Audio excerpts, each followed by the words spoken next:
над 200 експедиции се направени само во Египет да се пронајде гробот на Александар.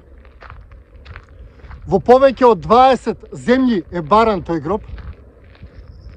И сега ќе ви кажам нешто што ќе ве зачуди сите вас. Во Македонија нема ни една официјална потрага по гробот на Александар. И сега пред скоро време се јави некој наши иселени кој што сака да го финансира тоа, да го направи сето тоа. И сето тоа доведе на некој начин до некој исмејување. Значи, цел свет може да го бара гробот на Александар. Цел свет може да прави приказни од ништо. Ние, кои што имаме најголемата основа за тоа и кои што ги имаме приказните, не треба да измислуваме ништо, сме дресирани на некој начин да не правиме ништо, да не истакнуваме ништо што има наше, да не истражуваме и да не си го бараме нашето. Па јас решив да се спротиставам на тој бран на негирање на се што е наше, на срамење од нашето, и моментално ве носам на гробот на Александар, или онаму каде што јас мислам дека се наоѓа гробот. И би сакал да ве поттикнам сите вас да истражувате во вашата околина, да споделувате и да се забавуваме на некој начин, трагајќи по нашето древно минато, по нашата историја и пред се по гробот на Александар, кој што се наоѓа токму на нашата територија, токму на овие наши простори. И сега ве носам на местото каде што јас мислам дека е гробот на Александар. Ајде да одиме натаму, како што кажав, да уживаме, да се забавуваме. Нема ништо срамно и страшно во тоа да се истражуваме нашата историја, да даваме наши теории и наши предпоставки. И сега ќе ве земам и со мене и попат малку да видите колку е сето ова убаво. И сега да мотивирам и вас да се впуштите во некоја авантура, па сите заедно да си ги пронајдеме нашите древни оставштвини.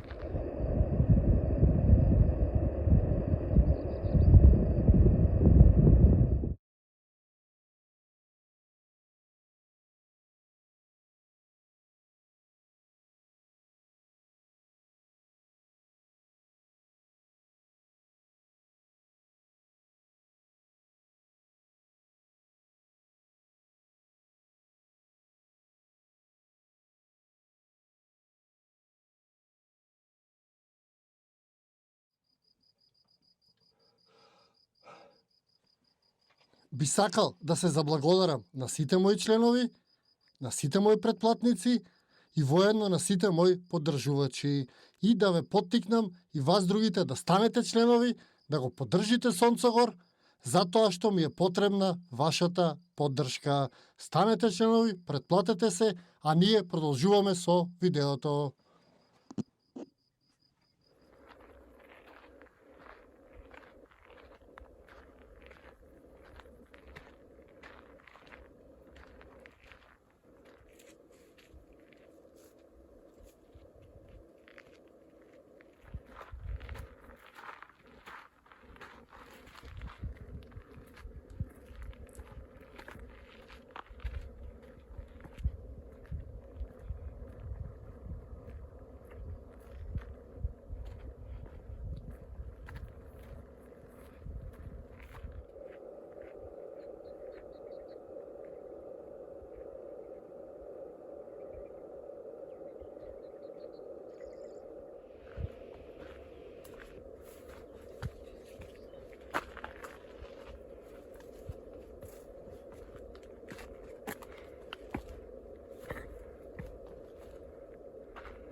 Во 323 година пред нашата ера, во Бабилон, умира Александар Македонски, најголемиот освојувач, војсководач и водач на тоа античко време.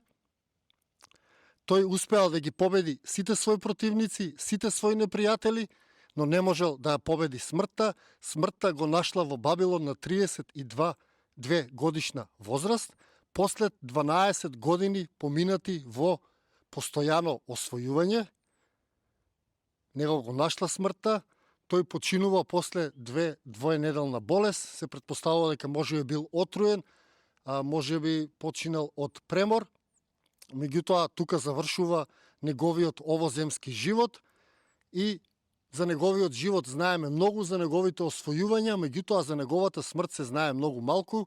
После неговата смрт има верзии дека телото негово било земено да се пренесе во Македонија, но било пресретнато од Птоломеј, кој што го грабнал тоа тело, го однесол во Александрија, каде што му се прави храм на Александар, во кој што се слави Александар се некаде до 3 век после нашата ера, и тој храм подоцна се преименува во храмот на Свети Марко, и телото на тоа тело што било таму потоа е пренесено, мислам, во Венеција.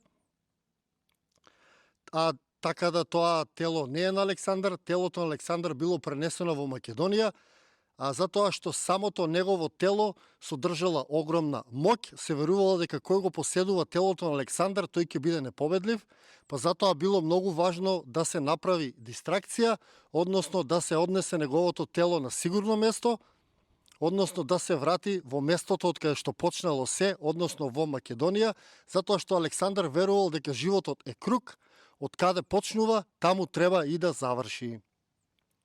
Исто така, Александар Македонски оставил свој наследник, односно Александар IV, кој што бил роден во истата година кога Александар починал, односно 2 месеца после неговата смрт, и заклетвата на неговиот син, кога тој ќе стане полнолетен и ќе го превземе кралството на неговиот татко, требало да ја направи на телото на Александар, и затоа било многу важно да се зачува тоа тело, и тоа тело е донесено во Македонија и според мене е закопано под Златоврв на Златна планина, односно местото кое што Александар го нарекувал центар на светот, место кое што е богато со култни одбележја, како што е Карпата Мома, Карпата Баба, кои што укажуваат на активности, големи активности од тоа време, и тој е закопан во близина или под сегашниот манастир Трескавец,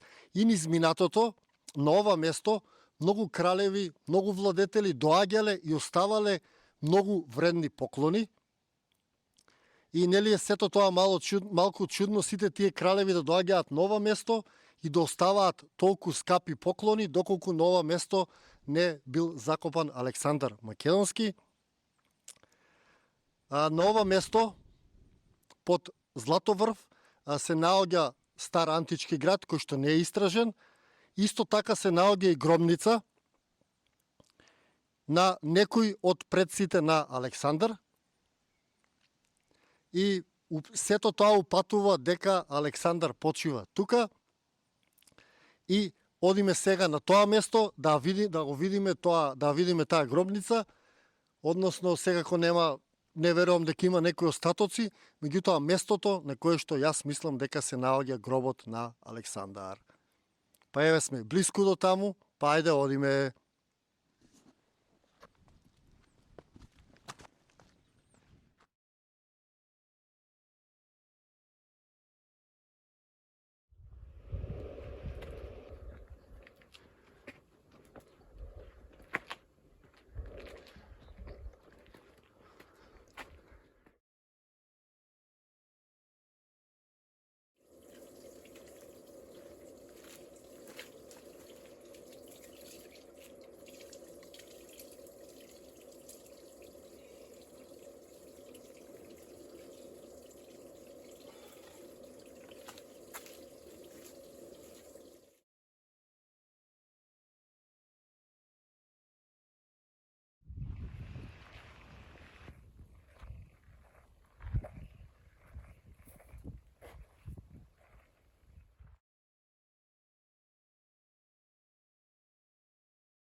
Истражувајќи за Александар, читајќи за него, навлегувајќи во тоа како живеел, јас мислам дека тој не би сакал да почива на никое друго место, освен под златниот врв,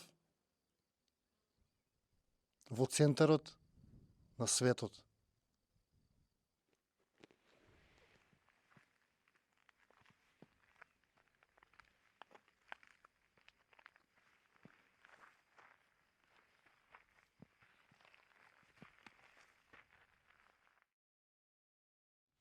Ви благодарам на сите што го изгледавте ова видео, ви благодарам што ме поддржувате, сите што сакате да ме поддржите, претплатете се на каналот, станете членови, а јас ќе се потрудам да истражувам и да давам моја енергија и светло на работите. Секако со ваша поддршка ви благодарам од срце за тоа, ви го посакувам секое добро на овој свет. Јас одам назад да го фатам возот, имам 2 часа до возот. Се надевам дека ќе касни, па ќе стасам на време, меѓутоа тргам. Ви благодарам уште еднаш, претплатете се луѓе, станете членови и се гледаме во некој мое наредно видео или низ нашата убава Македонија. До тогаш ви го посакувам секое добро и се гледаме.